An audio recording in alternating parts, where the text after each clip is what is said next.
Hi friends, how are you? If you are new to my channel, hello, welcome. If you're not new to my channel, welcome back, friend. I hope you're doing great. My name is Danny D. I'm an author, I'm a speaker, I'm an educator helping you own the F out of who you are online and offline. I talk about things like iconic leadership, which is leading with integrity, communication, ownership, nuance, intention, capacity, and consent, and social media consent, because consent is important in all aspects, kids. And today we're talking about some fun things. We're going to talk a little bit more about integrity in leadership.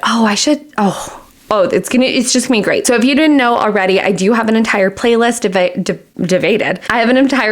devoted to leadership horror stories, and I love opening up conversations around leadership in the online space because I think sometimes we can get some lines blurred, especially when we're dealing with online marketing. We can accidentally fall into aspects of manipulation, coercion, or downright lying on the internet to be seen as an expert, because that's what we're taught. We're taught that we have to create and curate an identity that is good enough so people will pay us. And it is wild because it's taught and then passed down, and it has become something that's just normalized and not talked about. So if you want to watch any of those videos about more about that stuff and some experiences that I've had, my personal experiences, and some stories that people have actually submitted to me, you can find that right here, wherever there's like that little thing that pops out and tells you to go watch other videos. And oftentimes it's very unintentional. It's just taught and we take it as fact. We see someone who's incredibly successful financially and we see them create this empire for themselves or create this really big online following,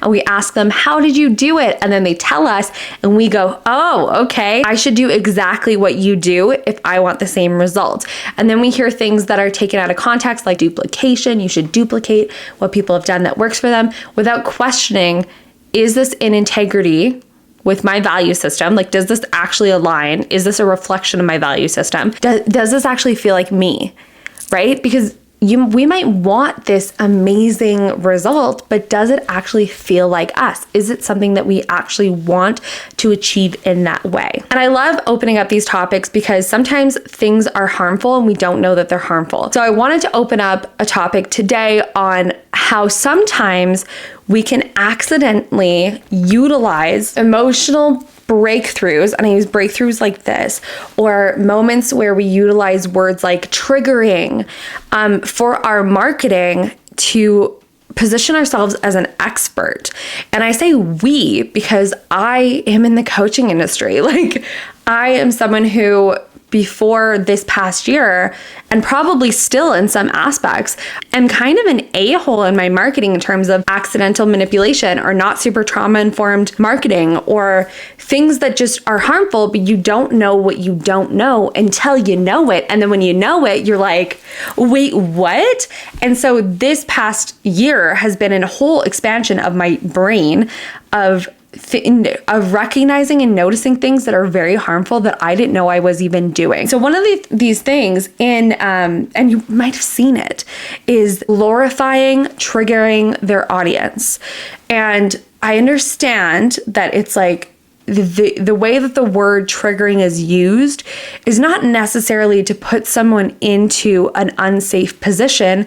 It's to, kind of nudge them into a different direction for themselves, right? Nudge them into a change, but utilized in their marketing as like, I'm going to trigger you, and that makes me a good coach, or that makes me a good leader. Which, when we realistically look at what are you saying, the intention might not be there, but the impact might be, hey, I'm going to make you feel unsafe, but that makes me a good leader. And that is the exact same rhetoric of, I'm going to make you feel unsafe, but it's because I love you.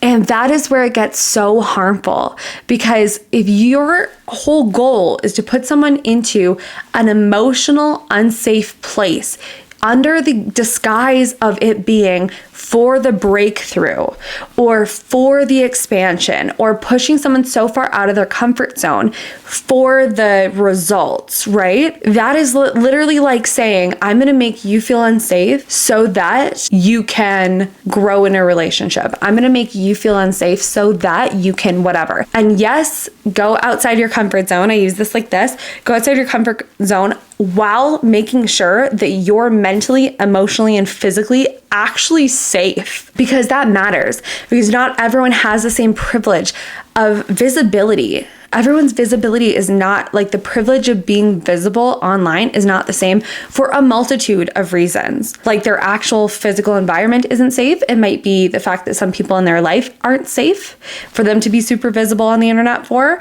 It might be the aspect that there is a privilege that they don't have, like, I'm white, I have white privilege, so me being visible on the internet is safer than a lot of minorities, because no one's gonna post racist things under my videos because I'm white. So that right there is a privilege, and there's so many different layers of trauma or lived experience and like things that you might not know and that are literally none of your business because you help people with marketing. And Katie Kurtz talks about is like the difference between trauma awareness and trauma informed care and trauma responsive care, which a lot of people on the internet don't have that capability.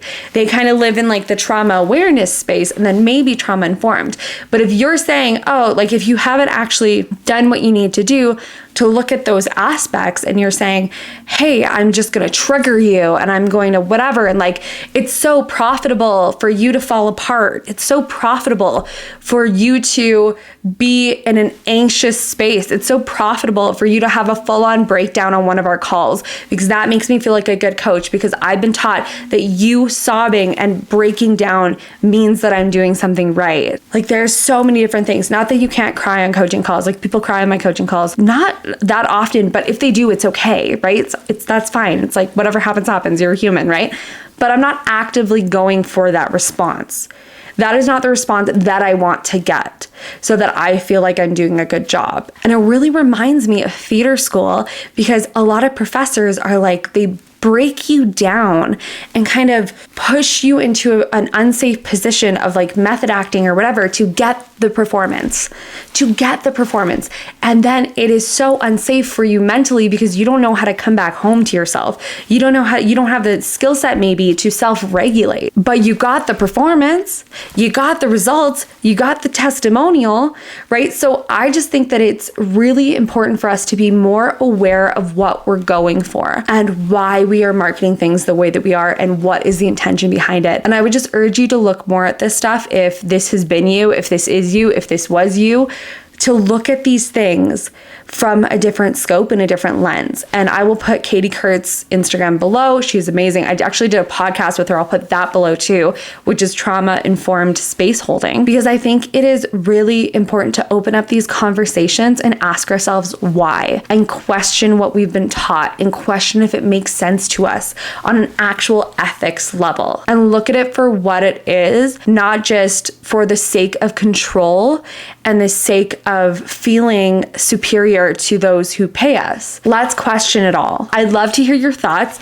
Let me know below. I just wanted to open up this conversation. Thank you so much for hanging out with me today. Kick ass, take names, change the world. You're freaking fabulous. Stop being so secretive about it. And I will catch you in my next video.